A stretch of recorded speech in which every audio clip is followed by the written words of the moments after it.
Sir, நீங்கள் கொடுத்த புகாரின் அடிப்படையில் அவங்க மீது வழக்கு பதிவு பண்ணி இப்போ கைது செஞ்ச தகவல் வந்திருக்கு, கைது பண்ணிட்டாங்க.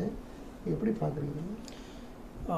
என்னை பொறுத்த வரைக்கும் நீதி ஜெயிச்சிருக்குன்னு நினைக்கிறேன். நேர்மை கொஞ்சம் காலதாமதம் ஆனாலும் நேர்மை ஜெயிக்கும் அப்படிங்கிறது தான். ஏன்னா நான் இதை பற்றி நான் வழக்கு தொடுக்கிறதுக்கு முன்பு கமிஷன் ஆஃபீஸில் போய் நான் சொல்லும் பொழுது ஒரு சின்ன கோரிக்கைக்காக தான் நான் அந்த கமிஷன் ஆஃபீஸுக்கு போனேன். என்னுடைய பேரை அவங்க பயன்படுத்துகிறாங்க, அதை மட்டும் எடுக்கணுங்கிறது தான் என்னுடைய நிபந்தனை அப்படின்னு போனேன். அதுக்கு அந்த இடத்துல எனக்கு சரியான ஒத்துழைப்பு கமிஷன் ஆஃபீஸ்லையும் கிடைக்கல. மறுபடியும் சமாதானத்துக்கு உட்காந்து பேசலானாலும் இவங்ககிட்டையும் கிடைக்கல. இதனுடைய விளைவு தான் நான் நீதிமன்றத்தை நாட வேண்டிய ஒரு சூழல் இருந்துச்சு. இன்றைக்கி நீதிமன்றம் எது உண்மை என்பதை விசாரித்து இந்த ஆணையை பிறப்பிச்சிருக்கிறாங்க. அதனால் வேண்டி என்னை பொறுத்த வரைக்கும் நீதிமன்றத்துக்கும் 2.5 வருட காலம் இதை கிடப்பிலே கடந்துச்சு இந்த வழக்கு. இப்போ சமீபத்தில் அங்கே பொறுப்பேற்ற குற்றப்பிரிவு ஆய்வாளர் ரத்னகுமார் அவர்கள் இதை துரிதமாக எடுத்து இந்த வழக்கை விசாரித்து இன்றைக்கி ஒரு முடிவுக்கு கொண்டு வந்திருக்காருன்னா உண்மையிலே இன்றைக்கி நீதித்துறைக்கும் ரத்னகுமார் சாருக்கும் நான் நன்றி சொல்ல கடமைப்பட்டிருக்கேன். 2 பேர் சைடும் வழக்கு பதிவு பண்ணியிருக்காங்க, உங்கள் சைடும் வழக்கு பதிவு பண்ணியிருக்காங்க, அவங்க சைடும் வழக்கு பதிவு பண்ணியிருக்காங்க.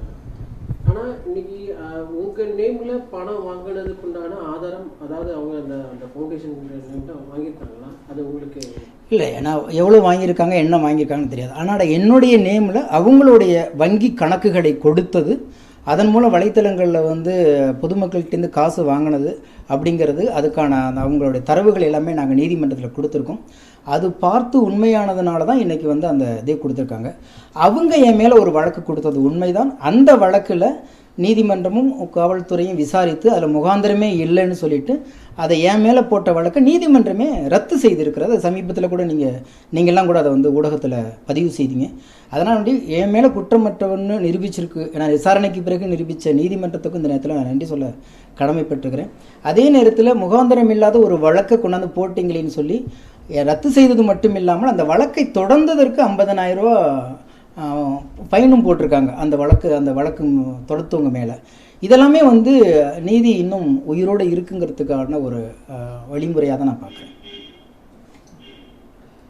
இவ்வளோ காலதாமதமாக அதெல்லாம் ப்ராசஸ் நடக்குது, எப்படி பார்க்குறீங்க? இல்லை, அது தெரியல எனக்கு. என்னென்னா வழக்குங்கிறது நமக்கு தெரியும், நம்ம ஊரில் எப்படி நடக்கணும், எப்போ தொடங்கினா எப்போ முடியுங்கணும். ஆனால் இந்த மாதிரி வழக்கெல்லாம் 1 மணி நேரத்தில் சம்மந்தப்பட்டவர்களும் நானும் உட்காந்து இதை முடிச்சிருக்கலாம். இதுக்கான வழிமுறையை நானே ஏற்படுத்தினேன். 2 முறை கமிஷன் ஆஃபீஸுக்கும் நான் போனேன். உட்காந்து பேசும்பொழுது எனக்கு கமிஷன் ஆஃபீஸ்லேயும் ஒத்துழைப்பு கிடைக்கல, இவங்க அட்வொகேட் சைடுலையும் எனக்கு ஒத்துழைப்பு கிடைக்கல, இவங்க சைட்லேயுமே எனக்கு ஒத்துழைப்பு கிடைக்கல. ஆனால் அதுக்கு மாறாக அவங்க நிறைய என்னை பற்றி வலைத்தளங்களை நான் செய்யாத சொல்லாத சில விஷயங்கள்லாம் சொன்னதாக சொல்லி அவங்க அதில் ஒரு பெரிய பிரபலத்தை தேடுவதற்காக முயற்சி செய்ததாக இருந்தது.